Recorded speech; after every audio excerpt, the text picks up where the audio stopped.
So, okay. Our portion today is Naso.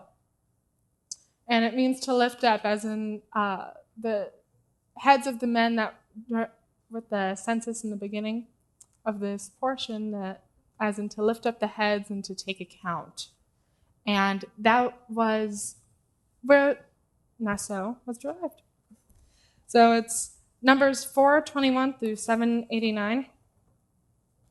And so in this portion, Yahweh gives instruction to the sons of Aaron, which include the Gershonites and the sons of Merari, and the camp as a whole,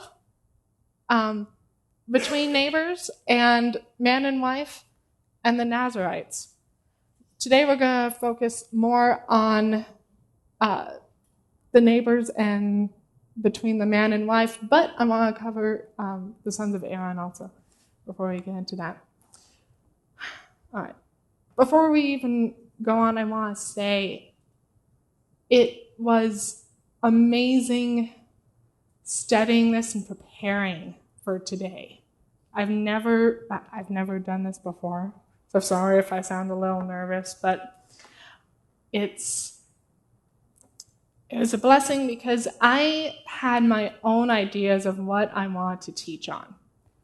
And the more I studied, the more I realized I was not going to teach on that because that was not his plan.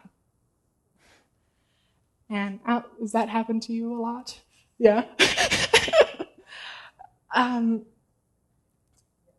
just this whole experience of being with the kids and helping them prepare, and with the praise and worship and everything, and I can't believe just their pure hearts. It's to me, it's so unfathomable.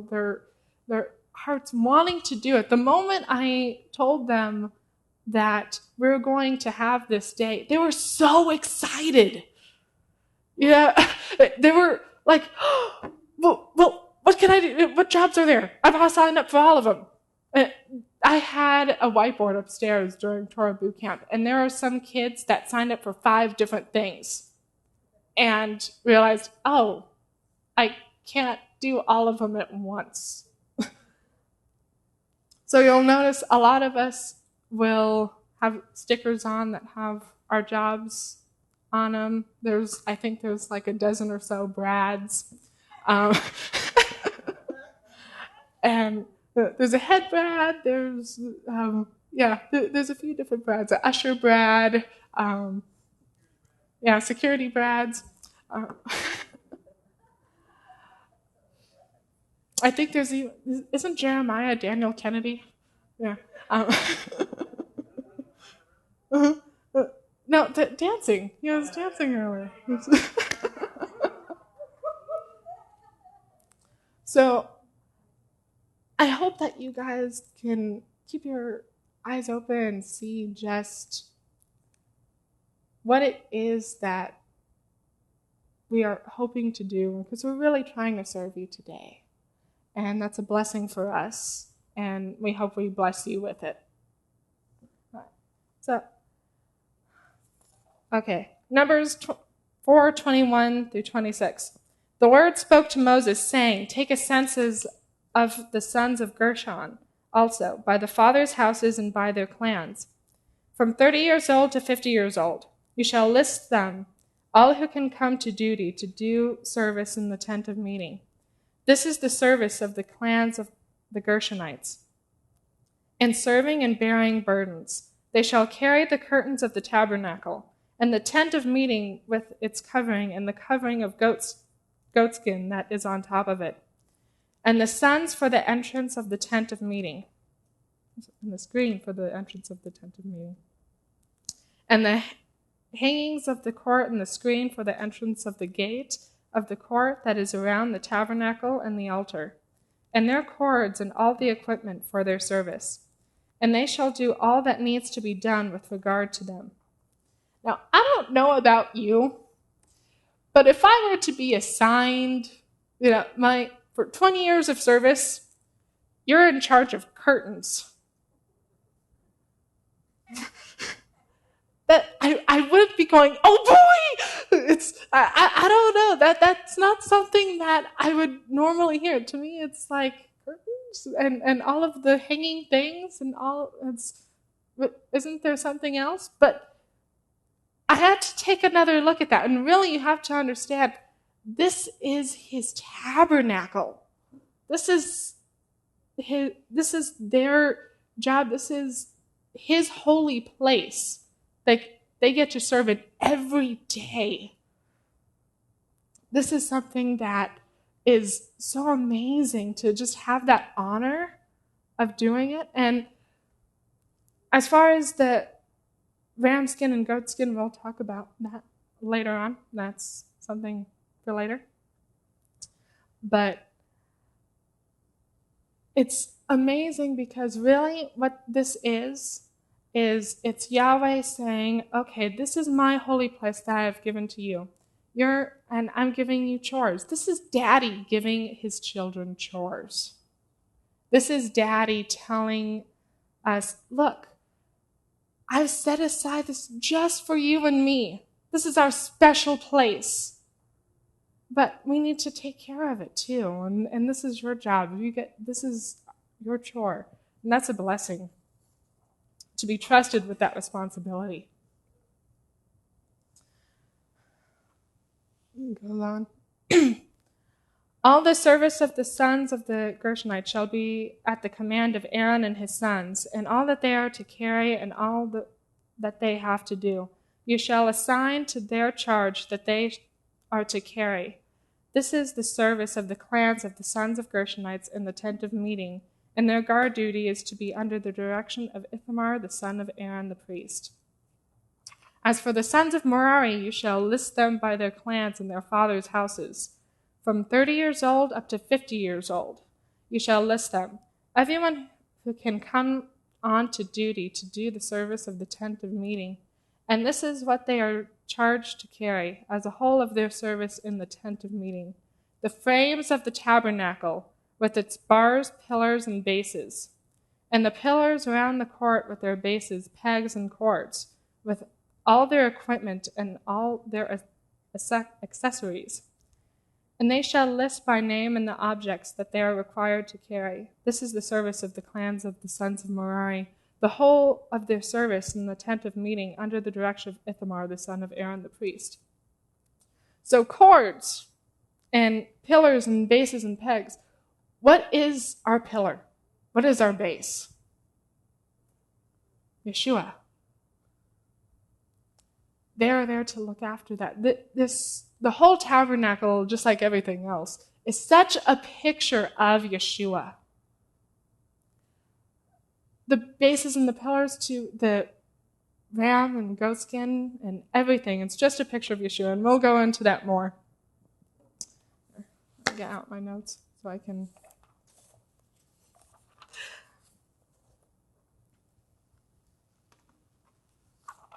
Okay. Unclean people. This is Numbers 1 through 4. I try to have all the verses up there so it's easy to follow. The Lord spoke to Moses, saying, command the people of Israel that they put out of the camp everyone who is leprous or has a defilement, and everyone who is unclean through contact with the dead. You shall put out both male and female, putting them outside the camp, that they may not defile their camp, in the midst of which I dwell. And the people of Israel did so, and put them outside the camp, as the Lord said to Moses. So the people of Israel did. Now, that may sound harsh to some. It's like, what? Just because I'm unclean, I have to be put completely outside the camp? And it wasn't an uncommon thing to be unclean either. There was many things that you were unclean for. But an important thing to remember is it is not sinful to be unclean. And Chris has a wonderful teaching on that. If you haven't heard it, what the difference between sin and uncleanness, that's a great teaching. I suggest you look it up online. Huh? Okay. love for Yeshua Ministries. Um,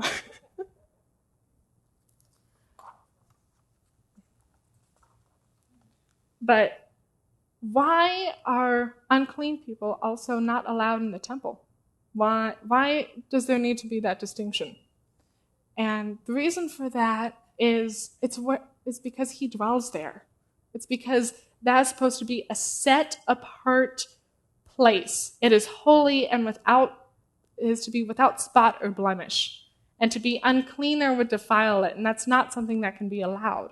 So while the Father dwelt in the camp, there couldn't be any defilement.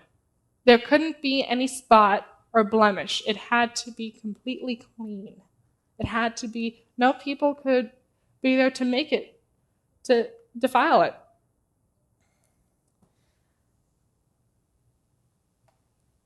Now, it's very important that we understand that he does this all in love. And even though he's sending the people outside of the camp that are unclean, this is all because he loves us. And it really, if you think about it, draws unity. Because by setting these rules, by setting to where there's a distinction, that just sets us closer to him. And the closer we get to the Father, the more together we are, the more in unity we are. Because if we're all trying to be like the Father and to be closer to the Father, well, he doesn't change. He doesn't. He is the same yesterday, today, and forever. So the closer we are to him, the closer that we will be with each other. And the more spiritually mature, the more closer we are to him, there won't be division. There won't be anything that can come between us, because there will be just that type of family, that type of bond of unity.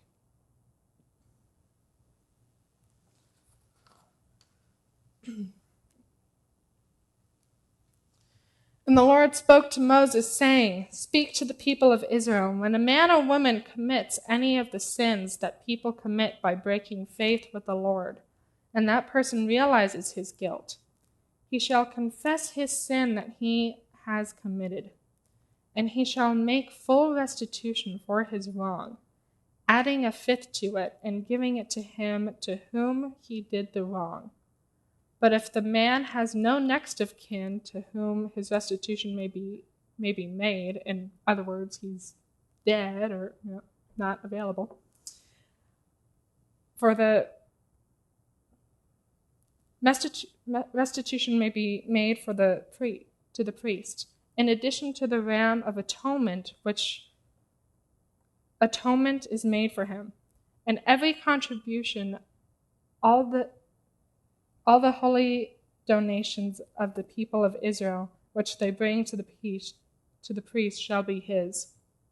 Everyone shall keep his holy donations. Whatever anyone gives to the priest shall be his." So the ram of atonement, I read that. I'm going, why a ram?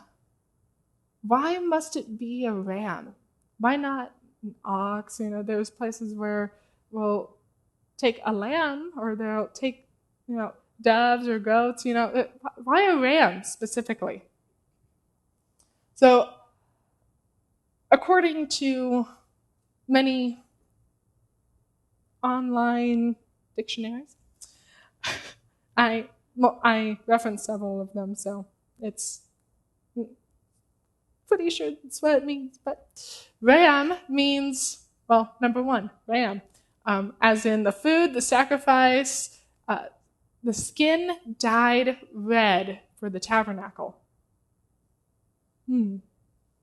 There's that goat skin, that ram skin that those Gershonites were responsible for. Again, what an honor. What an honor to be responsible to care for something that represents the king himself. That's just unbelievable to me. It means a pillar, a doorpost, jams, or a strong man, a leader, a chief, or a mighty tree.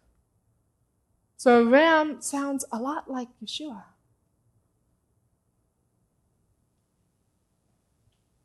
a ram sounds like it represents, it's the pillars, it's everywhere. Yeshua is everywhere. It's everywhere in the Word. And every time I read through this and I was trying to fit, what I want to talk about, all I kept seeing was Yeshua over and over and over again in every single verse. Does God love us or what? Does he want us to get this? I think he does, because he says things so straightforward and over again. He's like, okay, do you get it now? Yeah. Okay, do you get it now? Okay, look deep. Look, see, there's me again.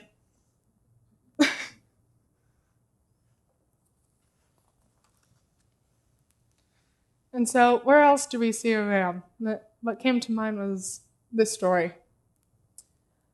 Then he said, take now your son, your only son, Isaac, whom you love, and go to the land of Moriah, and offer him there as a burnt offering on one of the mountains of which I shall tell you. So Abraham rose early in the morning and saddled his donkey, and took 2 of his young men with him. 2 witnesses. I wonder why that is. And Isaac his son, and he split the wood for the burning offering, and arose and went to the place of which God had told him. Then on the 3rd day Abraham lifted his eyes and saw the place afar off.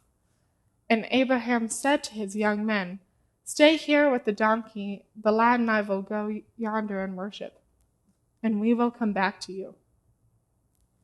And just something in there. Moriah, the place of which it refers to there, is also the place where Solomon built the temple later on. So that's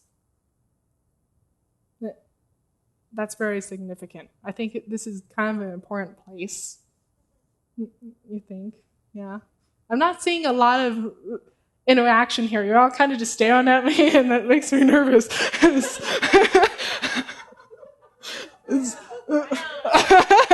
Right? Can one of the Brads get me some water, please? Thank you. So, yes, this is an important place. And he's going, and of course, after he takes them up there, Isaac goes, well, wait, Daddy, where's the lamb to, sacrifice? Abba, where's the lamb? And he said, Son, the Lord will provide the lamb. And how true that is, because look. Thank you. Much better. But the angel of the Lord called to him from heaven and said, Abraham, Abraham. So he said, Here I am. And he said, Do not lay your hand on the lad or do anything to him. For now I know that you fear God, since you have not withheld your son, your only son, from me. Then Abraham lifted his eyes and looked, and there behind him was a ram caught in a thicket by its horns. So Abraham went and took the ram and offered it up for a burning offering instead of his son. And Abraham called the name of the place, The Lord will provide. It is said to this day, in the mount of the Lord it shall be provided. So, something I noticed, that angel says, since now I know that you fear God, since you have not withheld your son, your only son, from me. That tells me that angel, that messenger, was Yeshua. Since he's the only one that, is the same as the Father. He's in one with the Father. He wouldn't have withheld him from Yeshua. He wouldn't have withheld him from Yahweh. So let's just picture this. You're giving up your only son, in God's eyes, your only son. You're willing to make that sacrifice for him. And the King of all kings himself comes and stops you and says, well done, now I know that you fear the Lord. And then gives you a picture of himself caught in the thicket, gives him a ram. Wow.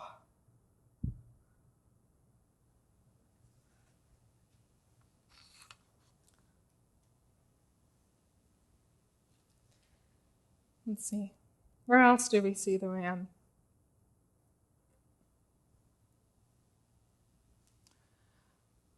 When they had twisted a crown of thorns and put it on his head, and a reed in his right hand, they bowed the knee before him and mocked him, saying, Hail, King of the Jews.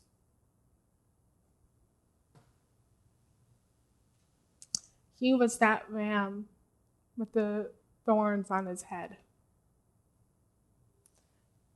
He gave, the ram to be paid the restitution, the ram of atonement.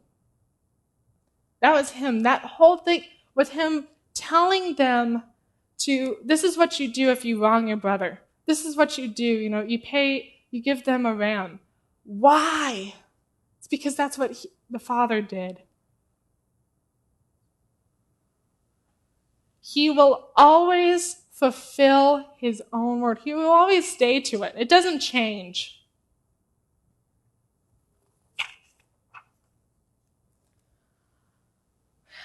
The Ram of Atonement, the Lamb to be slain, Yeshua the Messiah are all one. He was there in the word where he says to give the lamb for atonement. He was there that spared Isaac and was there to be on that tree and to be sacrificed for us. Because we were the unfaithful ones.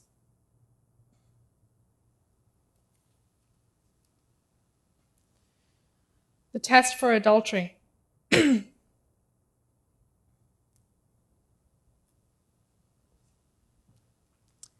And the priest shall bring her near and set her before the Lord. And the priest shall take holy water in an earthenware vessel, and take some of the dust that is on the floor of the tabernacle and put it into the water. And the priest shall set the woman before the Lord and unbind her hair of the woman's head, and place in her hands the grain offering of remembrance, which is the grain offering of jealousy. And in his hand the priest shall have the water of bitterness that brings the curse. Then the priest shall make her take the oath, saying, If no man has lain with you, and if you have not turned aside to uncleanness while you are under your husband's authority, be free from this water of bitterness that brings the curse.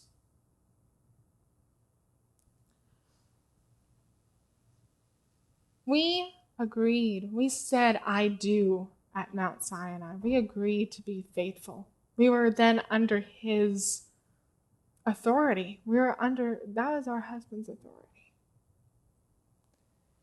And according to this scripture,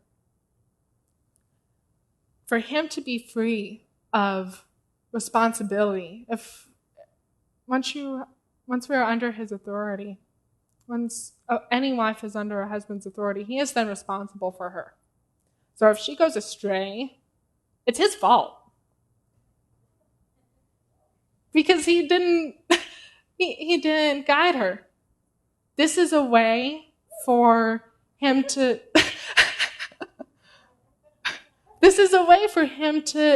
bring for if she goes through this test, if he brings her to the priest and she goes through this test, then he is free of the responsibility. If she takes it and takes this oath and then drinks it and then becomes sick, he's free of that responsibility. So this is protection for both the wife and the husband.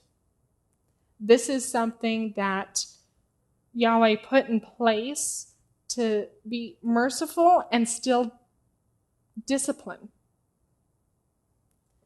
And it's said in many teachings, and it's a fact, more or less a fact. It can't really be proven. But it said that no woman ever had to actually drink the water. That most, if not every woman, went, oh no, nope, I do not want that curse. No, I'm not going to be the one. It's pretty bad. Bowels, twisting and stuff. That doesn't sound very nice. So most women played it smart. If they were unfaithful, they said so. They came forward. And others decided not to be unfaithful. Yeah. I think this is, pretty, yeah. But that bitter water, the test had to be done somehow because we agreed. We were under his authority.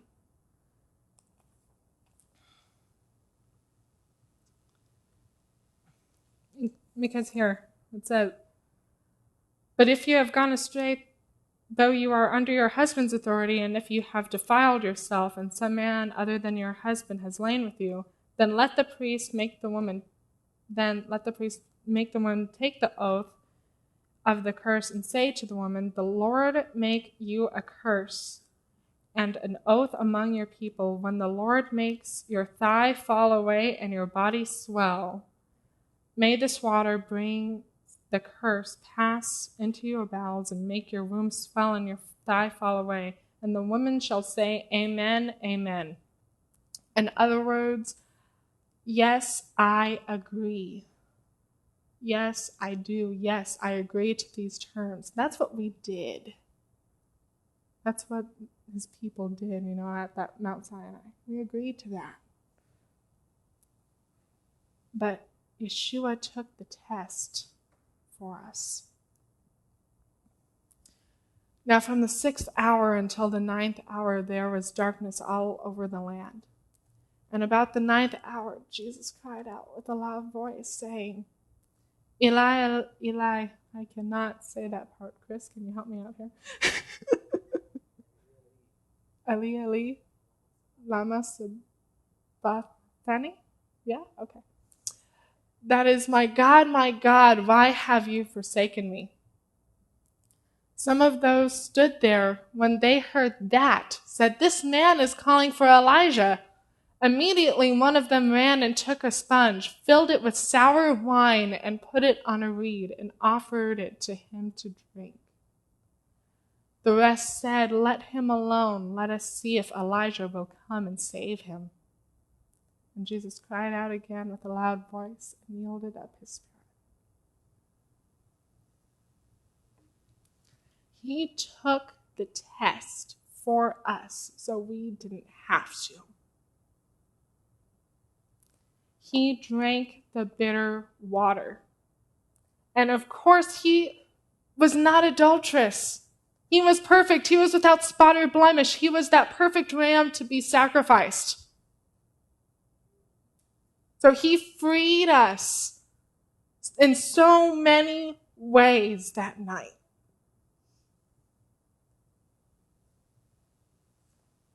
Not just by dying, but also by taking that test for us.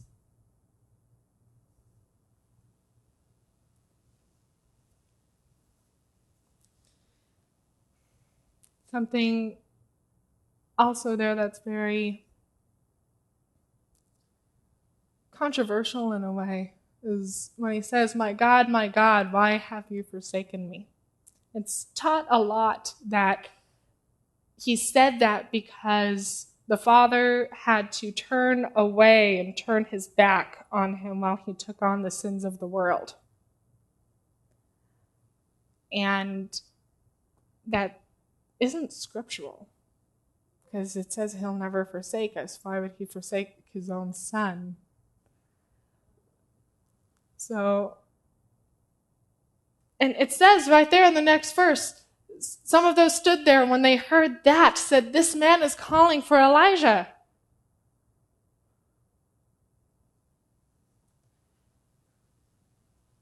And I believe it's Psalms 22. I wasn't going to talk on this, but I ended up talking on it anyway, so it's not in the PowerPoint. But yeah, Psalms 22. Can someone turn to that for me and read that?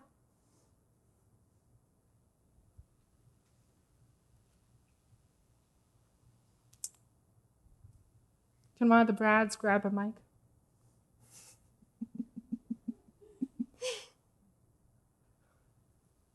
I have an army of Brads in the back. Oh.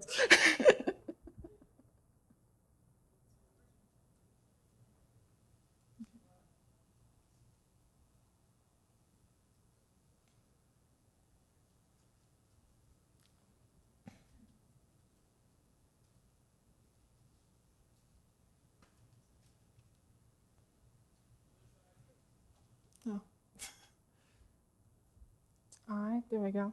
My God, why hast thou forsaken me? Why art thou so far from helping me, and from the words of my groaning? Go on.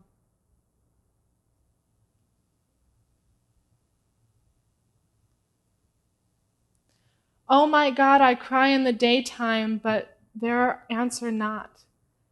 And in the night season, and am not silent.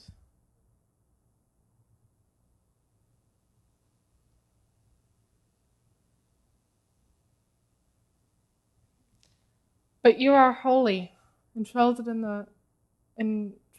the praises of Israel. Keep going. Our fathers trusted in you, they trusted and you delivered them. They cried to you and you were delivered. They trusted in you and were not ashamed. But I am a worm and no man, a reproach of men and despised by my people. And those who see me ridicule me. They shoot out the lip, they shake the head, saying,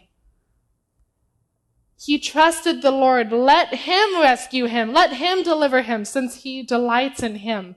Doesn't that sound familiar? Keep going. But you are he who took me out of the womb. You made me trust while on my mother's breast. And I was cast upon you from birth. My mother's womb, you have been my God. Be not far from me, for trouble is near, for there is none to help. Many bulls have surrounded me. Strong bulls of Bashan have encircled me. They gape at me with their mouths like a raging and roaring lion. I am poured out like water, and all my bones are out of joint. My heart is like wax. It has melted within me. My strength is dried up like potsherd, and my tongue clings to my jaws, and you have brought me to the dust of death. For dogs have surrounded me, the congregation of the wicked has enclosed me. They pierced my hands and feet. I can count all my bones. They look and stare at me. They divide my garments among them, and for my clothing they cast lots. But you, O Lord, do not be far from me. O my strength, hasten to help me. He was not saying that God had forsaken him. If anything, he was thanking him for being with him in such a time. He was telling these people, look around. Look what is happening. Everything that was just described, them piercing his hands and feet, everything that they're doing, casting lots for his clothes, was happening around them. He was that ram for us. He took on that test for us. And he was just saying, acknowledge it. he wasn't gonna, while he was hanging there, he wasn't going to say that entire long chapter. It's very long, and he had no breath. It describes what he was feeling there. But these people knew the scriptures so well, because at that point there was no numbered verses or anything. There was no way to do it. It was just a long text, like this was the word. And so from a young age, they were always taught to pretty much memorize it. They were always taught the word. They knew about the passage. So just like me saying, for God so loved the world, he gave his only begotten, because we've heard it over and over again, and we know it. That's what he was doing there.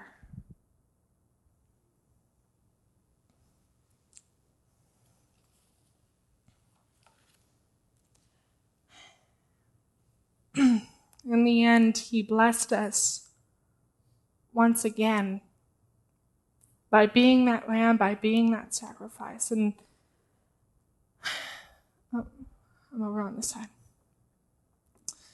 The Lord spoke to Moses, saying, speak to Aaron and his sons, saying, thus you shall bless the people of Israel. You shall say to them, the Lord bless you and keep you. The Lord make his face shine upon you and be gracious to you. The Lord lift up his countenance upon you and give you peace. So shall they put my name upon the people of Israel, and I will bless them. And he did. He gave us the biggest blessing that ever could be given. Lucas, I know you were going to do this at the end, but can I get you up here to sing the Aaronic blessing?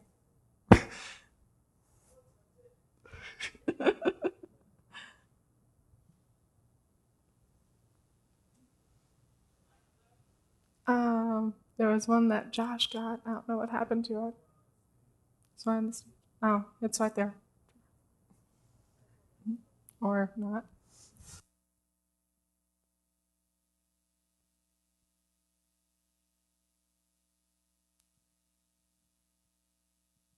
Hello? You hear me?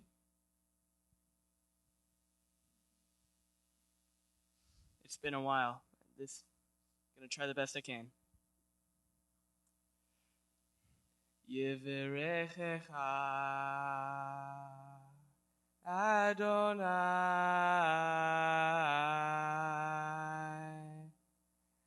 Panav Elecha Vehunecha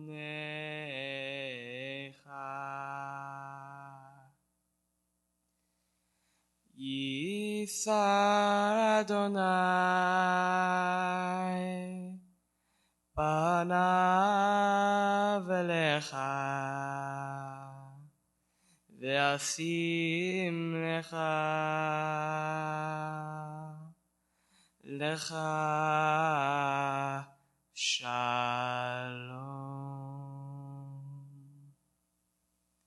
May Yahweh bless you and keep you, and may he make his face shine upon you and be gracious to you. May the Lord lift his countenance upon you and give you peace. Amen.